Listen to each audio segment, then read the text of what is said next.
नमो नमः। प्रवाचिका अहंदया जोशी संस्कृताध्ययने समेषां स्वागतम्। अधुना अग्रिमा कथा पठिष्यते अस्तु तर्हि आरंभं कुर्मः। ही मोहीम पन्हाळ्यावरून मिरजेवर उतरून आदिलशाहीला ताराज करीत हूल देत कुतुबशाहीच्या भागानगर या राजधानीवर अचानक चाल घेण्याच्या मनसुब्याने खोललेली होती. फौजेनिशी संभाजीराजे 3 दरवाजाने पन्हाळ्याची चढण चढून आले. किल्लेदार त्र्यंबकपंतांनी त्यांची आगवानी केली.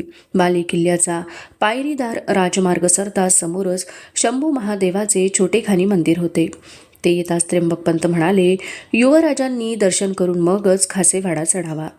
त्र्यंबकपंतांच्या पाठीशी होत संभाजीराजे मंदिराच्या घुमटीत वाकून शिरले. शालिग्रामी रंगाचे बेलपुष्पे वाहिलेले शिवलिंग नंदादीपांच्या प्रकाशात झळकत होते. त्याच्यावर नजर जखडून पडलेले त्र्यंबकपंत ओढल्यासारखे पूर्वील काळात गेले होते. ते म्हणाले, युवराज, ती रात्र आम्ही विसरू शकत नाही. गडास जौहरचं 40,000 हबशांनिशी घेराचं ताकदवर कडं पडलं होतं. वेढा 4 महिने जारी होता. शेवटी महाराजांनी हबशांशी सुलुखाची बोलणी लावून जीव धोक्यात घालण्याचा निर्णय घेतला. 300 निवडक बांदल आणि बाजी देशपांडे यांना संगती घेऊन पडत्या पावसात रात्रीचा गड उतरण्यापूर्वी महाराज या घुमटीत पिंडीच्या दर्शनास आले. आम्ही बाजी फुलाची संगती होतो. या पिंडीच्या शाळुंकेला माथा टेकवलेले महाराज फरसबंदीवर गुडघे टेकून कितीतरी वेळ तसेच बसले होते. महाराजांचं ते ध्यानमग्न रूप, ही पिंडी आणि ती रात्र आम्ही विसरू शकत नाही. ते ऐकून भावभऱ्या मनाने संभाजीराजांनी गुडघे टेकून डोळे मिटत त्या शिवपिंडीच्या शाळुंकेला आपल्या कपाळीचे शिवगंध भिडविले. युवराज, ही पिंडी रंगरूपी आहे. त्र्यंबकपंतांनी तिचे खासेपण सांगितले. ते न कळल्याने संभाजीराजांनी विचारले, मतलब?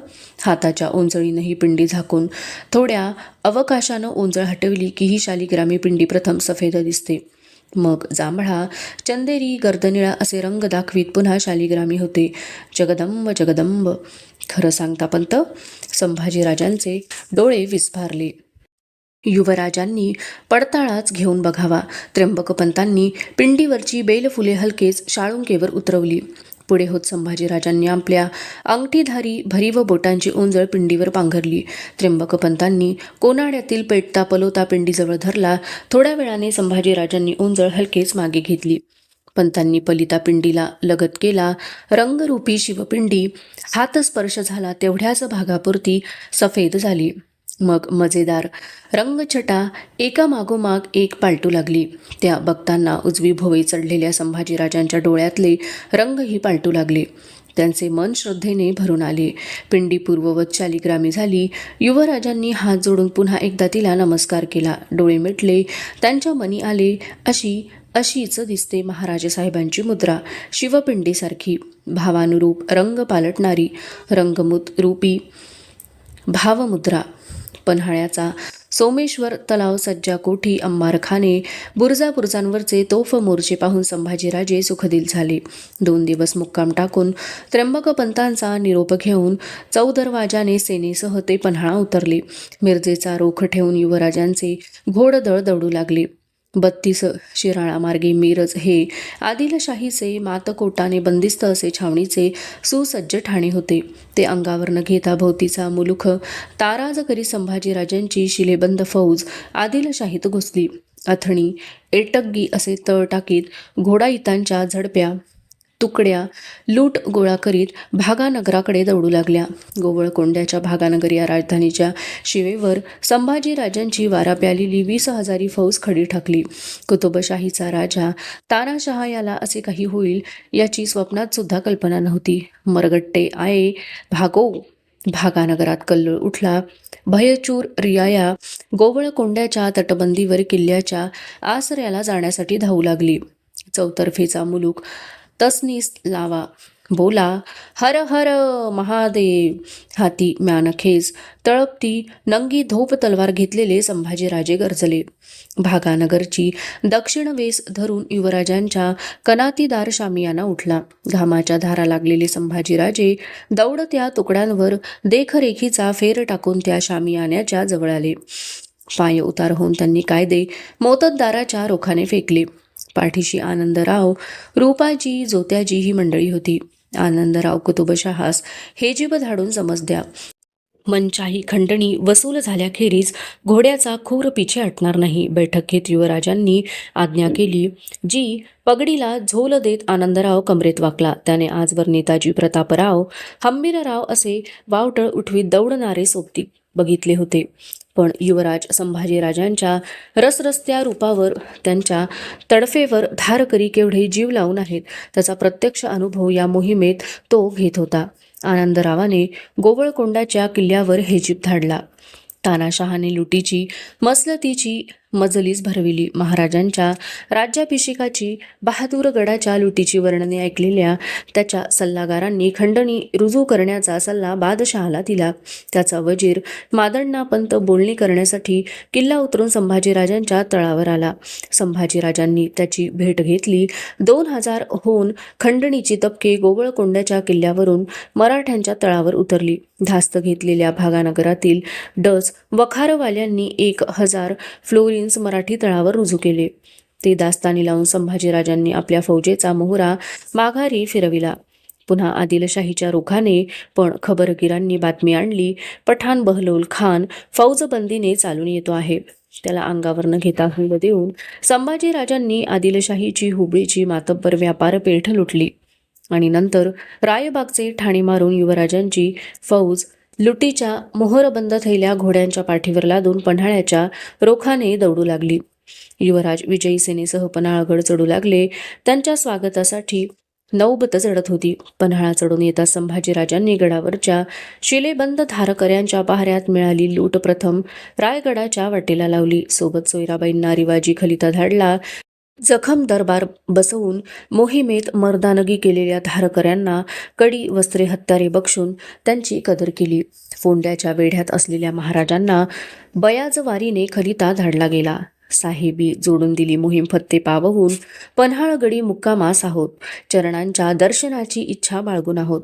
पन्हाळगडच्या बालेकिल्ल्याच्या सदरेवर संभाजीराजे कारकून परशुरामपंताला मजकूर मायने सांगत बसले होते. बगल धरून आनंदराव उभे होते.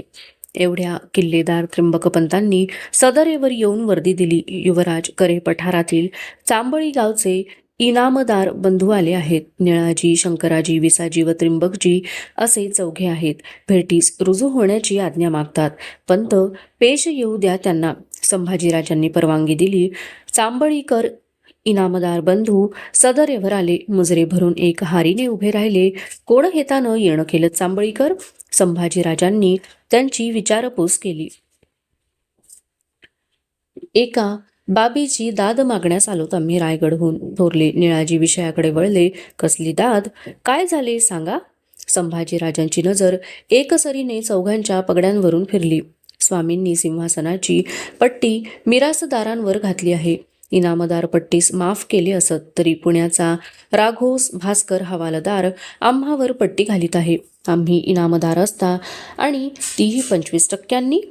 आम्ही इनामदार आहोत. आम्हाला सिंहासनपट्टी माफ आहे असे सांगितले तरी जुमानत नाही. धाक देतो. युवराज हे निवारले पाहिजे. आम्हास न्याय मिळाला पाहिजे. तुम्ही इनामदार आहात यास लेखी पुरावा? संभाजीराजांनी सावधपणे विचारले. निळाजी पुढे झाला. त्याने आपल्या इनामाच्या वतनपत्रांची थैली संभाजीराजांच्या पायांशी ठेवली. वतनपत्रे वाचून संभाजीराजे चांबळीकरांना म्हणाले, ठीक आहे, तुम्ही निर्धास्त असा. सिंहासनपट्टी तुम्हावर नाही घातली जाणार. तुम्हास ती माफच असे. आनंदराव, प्रांत पुण्याचे सुभेदार कोण? संभाजीराजांनी विचारले. जी राघो बल्लाळ अत्रे. आनंदरावांनी झुकते होत माहिती दिली. परशुराम मजकूर घ्या. संभाजीराजे सांगू लागले. चांबळीकर, त्र्यंबकपंत, आनंदराव ऐकू लागले. परशुरामपंतांच्या हातचे शहामृग पीस कुरकुरू लागले. मशरूल अनाम राघो बल्लाळ, सुभेदार प्रांत पुणे प्रति युवराज संभाजीराजे उपरी दंडवत विशेष. पुणा येथे 61% इनाम एक आहे. त्यासी मिरासपट्टी देणे म्हणून राघो भास्करे हुनू 25 लाविले आहेत म्हणून कळू आले. तरी महालास मिरासपट्टी घातली आहे. तेथे इनामदारास हिसाबाने घ्यावे ऐसा तह केला आहे. त्यास जे महाली मिरासपट्टीत घातली नाही तेथे इनामदारास पैके मागणे कोण गोष्टी? त्याही मध्ये निळकंठराव यास पटी मागणे उचित नाही. तरी तुम्ही राघो भास्करास एक कागद लिहून देणे आणि त्यांचे वाटे नव जाये ऐसी गोष्टी करणे. मशार निल्हे निळकंठराऊ याचे इनामास पेशजीही तसवीस लागली नाही आणि हाली राघो भास्करपटी मागतो. याबद्दल तुम्ही त्यास बहुत वेजेने लिहून त्याचे वाटे नव जाणे, त्यांचा बोभाट हुजूर करणे, नवये ऐसी गोष्टी करणे, बहुत काय लिहिणे जाणीजे. परशुराम पंतांनी याच आशयाचे दुसरे पत्र हवालदार राघो भास्करासाठी लिहून तयार केले. दोन्ही पत्रे वाचून घेऊन संभाजीराजांनी त्यावर दस्तूर दिले. त्र्यंबकपंतांनी पत्रांच्या वळ्या निळाजीच्या हाती दिल्या. चांबळीकर ती पत्रे रायगडी पेशवे मोरोपंतांना रुजू करून त्यांची मुद्रा त्यावर घ्या. तुम्ही जातीनिशी जाऊन सुभेदार राघो बल्लाळांच्या हाती ती द्या. संभाजीराजांनी निळाजीला सूचना केली. जी हुजूर, थोर उपकार झाले. चारी बंधू कमरेत झुकले. ते कर्तव्य आहे आमचे. या तुम्ही. संभाजीराजांनी निळाजीला दुरुस्त केले. सांबळीकर सदरे बाहेर पडले. त्यांच्यावरची मिरासपट्टी रद्द झाली. फोंड्याहून महाराजांचा खलिता आला. फौजबंदीने टाकोटाक फोंडियास निघून येणे, संगती त्र्यंबकपंतास आणणे, दम घेऊन तवाना झालेल्या फौजेची बांधणी करून संभाजीराजे त्र्यंबकपंतांसह 3 दरवाजाने पन्हाळगड उतरले. कोकणपट्टीचा रोख ठेवून दौडू लागले. राजापूर, खारेपाटण, कणकवली, कुडाळ असा मजला टाकीत फौजेनिशी संभाजीराजे फोंड्याच्या वेशीवर आले. आगेवर्दी रवाना झाली. फोंड्याचा कोटबंद किल्ला उतरून अण्णाजी, धर्माजी, नागनाथ अशा आसामींसह महाराज त्यांच्या स्वागतासाठी खिळबंद दरवाजात आले.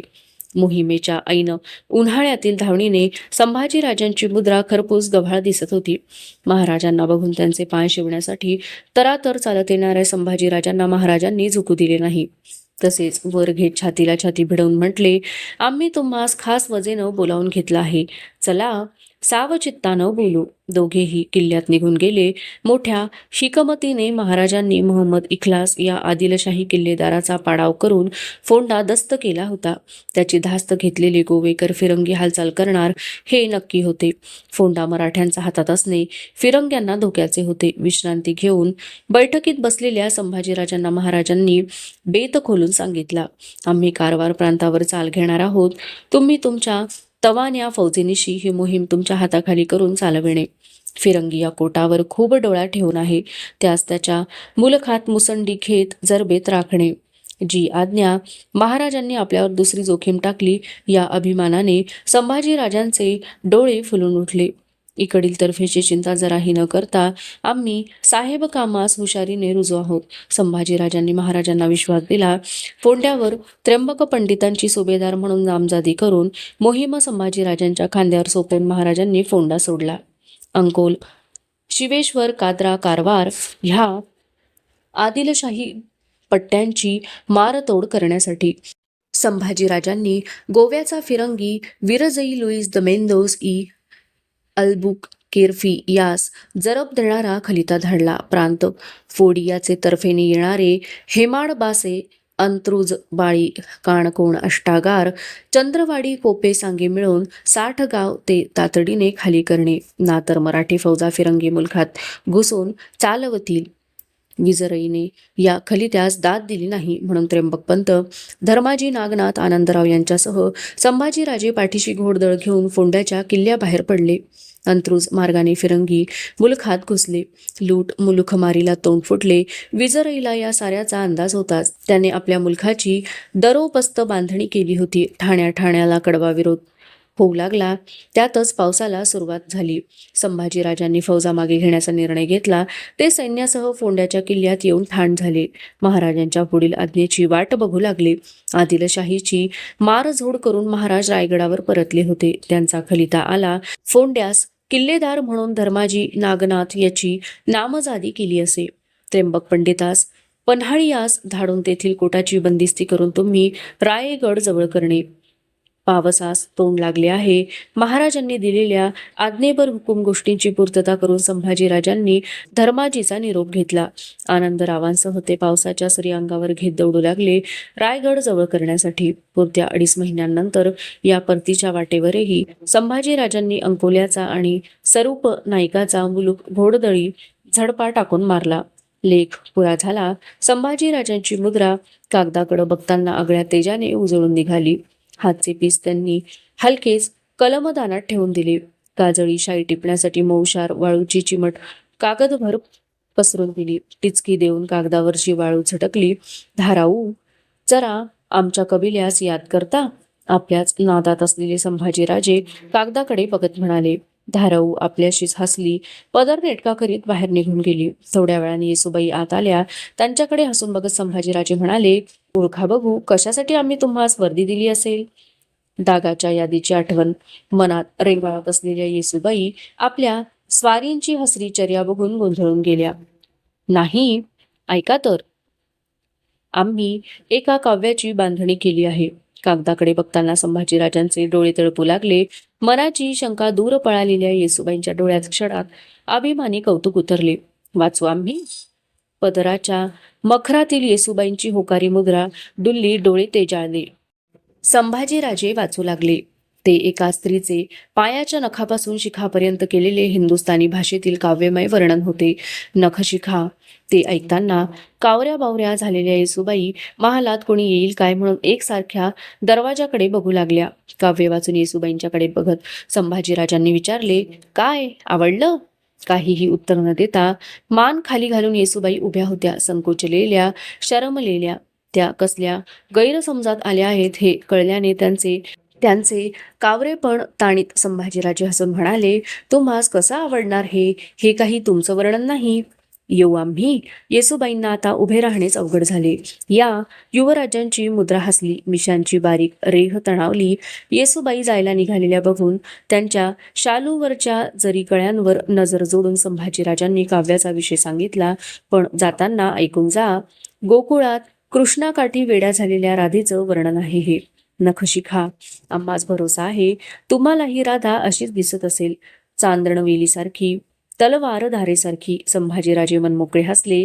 पाय घोटाळलेल्या येसूबाईंना ते ऐकताना वळून म्हणावेसे वाटले, अगोदरच सांगणं झालं नाही ते. रायाजी आणि अंतोजीला पाठीशी घेत संभाजीराजे बालेकिल्ल्याबाहेर पडले. जगदीश्वराचे दर्शन घ्यायला श्रावण मासाचा तो अनेक वर्षे चालत आलेला रिवाज होता. पहाटवेळच्या जगदीश्वराच्या दर्शनाचा उभा रायगड दिवसफुटीच्या धुसर प्रकाशात एखाद्या गंभीर स्वप्ननगरीसारखा दिसत होता. झाडापेरावरची गडपाखरं अज्ञाताला साद घालीत कलकलत होती, फडफडत होती. दूरवर डोंगर कडा काळपट रेषा उडीत साऱ्या भवतालाने फिरत्या होत्या. जगदीश्वराचा मंदिर आवार येताच आघाडीच्या दगडी उंबरठ्याला हात भिडवण्यासाठी संभाजीराजे झुकले. त्यांच्या गळ्यातील आईची कवड्यांची माळ झोल घेत ओळंबली. मनात थोरल्या उंची आठवण उभी राहिली. रायगड सोडून हा गड चढून आलो तेव्हा मासाहेब होत्या. या मंदिराचा हाच उंबरठा मी त्यांच्या सोबतीनं पहिल्यानं ओलांडला. आज हे सारं आहे. त्याच फक्त नाहीत तरी कशा, त्या इथंच तर आहेत. सूर्य डोंगराआड असला तरी त्याचा हा धुकट उजेड कसा सगळीकडं पसरून राहिला आहे तशा विचारांच्या लाटांबरोबर ते चौक आवारातील दगडी कासवाजवळ आले. फरसबंदीला अंगाखाली झाकलेल्या पायांची पकड रूपवीत ते कासव त्यांना मूकपणे सांगून गेले, मंदिरात येणाऱ्या हरदर्शन बघतास मनाचे विकार आमच्या पायांसारखे मागे सारून याची सांग देण्यासाठी आमची योजना केली गेली आहे. त्या कासवाच्या दर्शनाने संभाजीराजांचे मन नितळ झाले. अत्यंत श्रद्धेनं त्यांनी माथ्यावरचा घंटेचा घुमरा टोल दिला. सुरांची थरथरती लाट रायगडाच्या माथ्यावर सळसळत सरकली. गाभाऱ्यातील शिवपिंडीवर नजर खेळलेले संभाजीराजे पिंडीला बेलफुले वाहण्यासाठी धीमी पावले टाकीत पुढे चालू लागले. अचानक समोरची पिंडी अदृश्य झाली. गाभाऱ्याच्या घुमटीतून पहाटपूजा उरकलेली, एका हाती खांद्यावर सरंजामाचे तबक आणि दुसऱ्या हाती रिकामी परडी घेतलेली शुभ्र वस्त्रधारी सत्वदेखणी एक सुवासिनी बाहेर पडत होती. डोंगर कडांआडून फुटणाऱ्या श्रावणी पहाटेसारखी. जशी महाराजांच्या पूजेची स्फटिक शिवपिंडीस राधेचे निरामय स्त्री रूप घेऊन गाभाऱ्याबाहेर येत होती नखशिखा. तिच्या दर्शनाबरोबरच संभाजीराजांचा हात छातीच्या माळेला भिडला.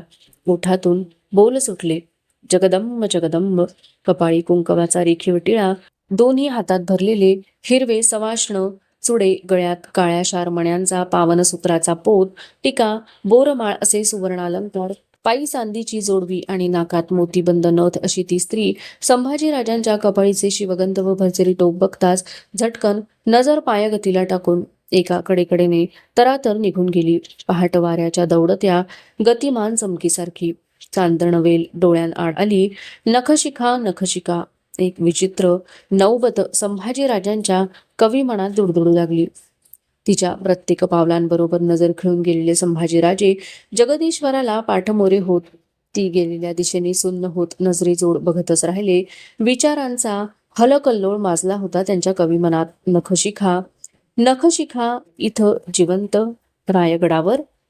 रायाजी आणि अंतोजी ताणल्या डोळ्यांनी संभाजीराजांची कधी न पाहिलेले, जरा सुद्धा न कळू येणारे ते रूप गोंधळून बघतच राहिले. संभाजीराजांनी बेतलेल्या नखशिखेतील राधेसारखे रूप लाभलेली ती स्त्री सुरनीस अण्णाजींच्या नात्यातील होती. माहेरपणासाठी रायगडी आली होती. तिच्या सोज्वळ रूपाला आणि संस्कार संपन्न मनाला साजेल असेच तिचे नाव होते, गोदावरी. अवशिष्टा कथा अग्रिमे भागे पठिष्यते अस्तु तर्हि पुनर्मिलामः. तावन् मङ्गलं भूयात् शुभं भूयात्. नमो नमः. धन्यवादाः.